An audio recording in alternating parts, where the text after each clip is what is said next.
بسم الله الرحمن الرحيم نحمده ونصلي على رسوله الكريم أما بعد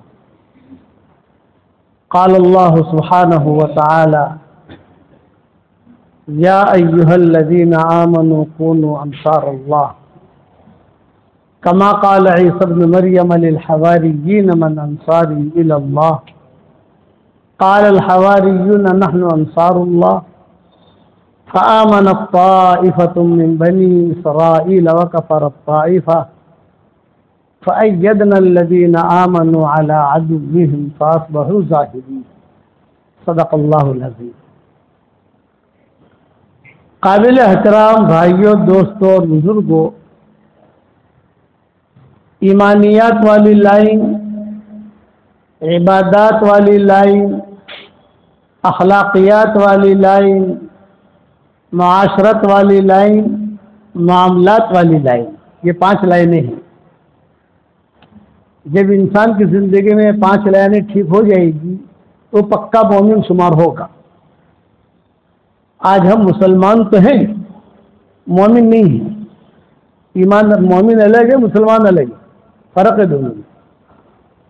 اس لیے قرآن میں اولئک هم المؤمنون حقا، اولئک هم المؤمنون حقا، اولئک هم المؤمنون حقا، بار بار انما المؤمنون اخوہ، بار بار مؤمن مؤمن مؤمن مؤمن۔ اسلام کا بھی تذکر آئے گا لیکن بہت شارٹ، بہت مختصر آئے گا۔ ایمان کامل جسے کہتے ہیں کہ عبادات ایمانیات والی لائن ٹھیک ہو، اللہ پر یقین، اس کے فرشتوں پر یقین، اللہ کے وعدوں پر یقین، رسول اللہ صلی اللہ علیہ وسلم کی باتوں پر یقین۔ میں بیان کر رہا ہوں، یا فرشتے ہیں دکھائی نہیں دے رہے لیکن ہے، کیوں کہ رسول اللہ صلی اللہ علیہ وسلم نے بتایا ہے۔ آسمان تک فرشتے ہیں، دکھائی نہیں دیتی، خدا کی خفیہ CID ہے، یہ دکھائی نہیں دیتی لیکن ہے۔ الذین یؤمنون بالغیب، اس لیے اس کا ہونا بہت ضروری ہے۔ سب کچھ ہم کرتے ہیں، روزہ بھی رکھتے ہیں، حج بھی کرتے ہیں، مسجد بھی بناتے ہیں، لیکن ہمارا پڑوسی اگر ہم سے خوش نہیں ہے تو ہم مومن نہیں ہیں۔ تو صحیح حدیث ہے، پکے مومن تم اس وقت تک نہیں ہو سکتے جب تک کہ تمہارا پڑوسی تمہاری شرارتوں سے محفوظ نہ رہے۔ بوائقہ حدیث میں آتا ہے۔ اس کو صحابہ سمجھے ہوئے، آج کا مسلمان نہیں سمجھا ہوا، اسی لیے ان کا معاشرہ سیدھا سادہ۔ دیکھو حضور صلی اللہ علیہ وسلم کا انتقال ہو گیا تو حضور صلی اللہ علیہ وسلم کے انتقال کے بعد ظاہری بات ہے کہ ایک بہت بڑی ہستی دنیا سے گئی ہے، حالات پائیں گے، اکھاڑ پچھاڑ پورے مدینہ منورہ میں ہوا۔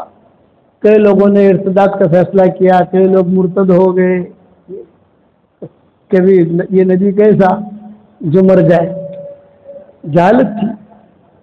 صدیق اکبر جو ہے وہ جمے رہے۔ میں معاشرہ محمدی بتا رہا ہوں، یہ 2 چیزیں یہ خلفائے راشدین میں ملے گی مکمل طریقے پر۔ ظاہری بات ہے کہ دفن کر دیا، 3 دن تک جو ہے وہ مسئلے چلتے رہے۔ حضرت فاطمہ آئی، میراث مانگی، بھی میرے باپ کی میراث دو۔ صدیق اکبر نے کہا جی تمہارے باپ کی تو میراث نہیں ہے، ان الانبیاء لم یورثوا دینارا ولا درہما، انبیاء جو ہے وہ دینار اور درہم کو وارث نہیں بناتے، یہ تو پوری امت کا حق ہے۔ ہاں تمہیں چاہیے، میرا باغ ہے لے لو، میری زمینیں لے لو، میرا مکان ہے لے لو، اپنا دینے کے لیے تیار ہوں، باپ کے اس میں سے نہیں ملے گا۔ کہ ان الانبیاء لم یورثوا دینارا ولا درہما، یہ دینار درہم کا وارث بناتے نہیں۔ خیر لمبی تفصیلیں ہیں۔ دفن ہو گئے، دفن ہونے کے بعد جو تعزیتی خطوط آئے بادشاہوں کے ساری دنیا سے، ایک ریل ٹیل پڑنے لگی، ٹھیک ٹھاک ہو گیا۔ تو ایک مرتبہ حضرت ابو بکر، اب تو خلیفہ بنے نا، ابو بکر خلیفہ بنے، حضرت ابو بکر جو ہے مسجد نبوی سے نکلے اور کپڑے کا گٹھر ان کے ہاتھ میں، اور جا رہے ہیں۔